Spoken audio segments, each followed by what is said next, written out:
यह कहानी एक दिव्यांग राजा की है जिसके राज्य में कोई भी परेशानी या समस्या नहीं थी। सभी लोग उस राजा से बहुत खुश थे और ऊपर वाले से धन्यवाद करते थे कि इतने अच्छे राजा को उनके जिंदगी में भेजे हैं। वह राजा दिव्यांग था, उसकी एक आंख नहीं थी और एक पैर नहीं था, लेकिन फिर भी राजा को इस बात का कोई मलाल नहीं था।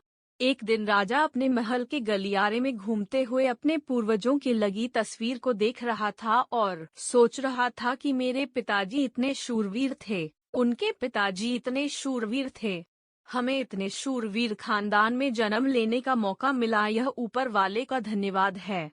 राजा ने सभी चित्र को देखते हुए आखिरी चित्र तक पहुंचा और फिर उस खाली जगह को देखा तो वह चिंता में पड़ गया, क्योंकि उसे मालूम था कि अब यहाँ जो तस्वीर लगेगी वह उसी की लगेगी। लेकिन राजा को इस बात की चिंता नहीं थी कि वह मर जाएगा, चिंता इस बात की थी कि वहाँ जो पेंटिंग लगेगी वो कैसी लगेगी। राजा का एक आंख और एक पैर न होने की वजह से वह चिंता में पड़ गया और सोचने लगा कि इस गलियारे में इतने शानदार पेंटिंग लगी है, लेकिन मेरी एक आंख और एक पैर न होने की वजह से मेरी ही तस्वीर सबसे खराब लगेगी और सबसे भद्दी दिखेगी। राज आकार ने सोचा कि मेरे मरने के बाद पता नहीं कैसी पेंटिंग बनेगी, और क्यों न मैं अपने जीते जी ही एक शानदार पेंटिंग बनवाऊं, ताकि मुझे ये सुकून मिल जाए कि मेरी यहाँ अच्छी पेंटिंग लगेगी। अब उस राज्य में ऐलान करवा दिया गया और सभी पेंटर्स को बुलाया गया और कहा गया कि जो भी पेंटर राजा का शानदार पेंटिंग बनाइएगा उसे शानदार इनाम मिलेगा। अब सभी पेंटर राज्य में आए और उन पेंटर को पता था कि अगर शानदार पेंटिंग बनेगा तो शानदार इनाम तो मिलेगा, लेकिन जिस राजा का एक आंख नहीं है, एक पैर नहीं है, उसका शानदार पेंटिंग कैसे बनेगा। पेंटर सोच रहे थे कि इनाम का तो पता नहीं, लेकिन अगर शानदार पेंटिंग नहीं बनी और राजा गुस्सा हो गया तो सजा मिलेगी, इसीलिए बड़े बड़े चित्रकार भी आगे नहीं आए।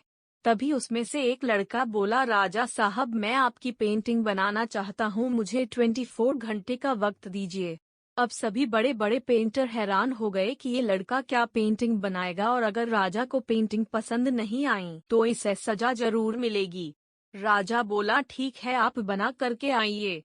अगले दिन वह लड़का तस्वीर बनाकर लाने वाला था और दरबार पूरी तरह से भर चुका था। लोग दूर दूर से ये देखने के लिए आए थे कि वह लड़का कैसा पेंटिंग बनाकर लाएगा। अब लड़का जब उस राजा की पेंटिंग बनाकर लाया तो लोग आश्चर्यचकित रह गए। सब लोग जोर जोर से तालियां बजाने लगे, सीटी बजाने लगे, और जब राजा ने उस पेंटिंग को देखा तो वह खुश हो गया और बोला कि वाह, इससे अच्छी पेंटिंग तो इस पूरे गलियारे में नहीं है। राजा ने उस लड़के को बहुत सारा इनाम दिया। अब आप सोच रहे होंगे कि उस राजा की क्या पेंटिंग बनी होगी जिसकी एक आंख नहीं है और एक पैर नहीं है, कैसा पेंटिंग बना होगा। उस तस्वीर में लड़के ने उस राजा को एक घोड़े पर सवार किया था।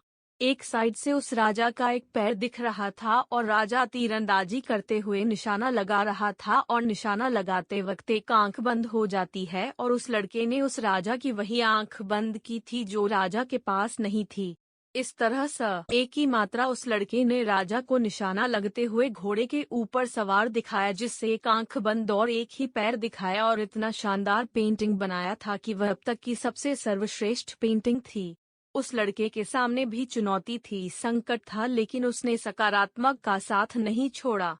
जिंदगी में आप जिस भी मुकाम पर हो, जिस भी संकट में फंस जाए, जिस भी स्थिति में हो, अगर आपने सकारात्मक का साथ कभी नहीं छोड़ा तो यकीन मानिए आप उस संकट से बाहर निकल आएंगे।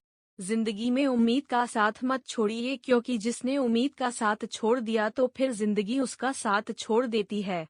हर पल सकारात्मक रहिए, खुश रहिए, ऊपर वाले के आशीर्वाद के साथ और अपनों के प्यार के साथ, अपनी अच्छी और सच्ची मेहनत के साथ कर दिखाओ कुछ ऐसा कि दुनिया करनी चाहे आपके जैसा। Audio Jungle.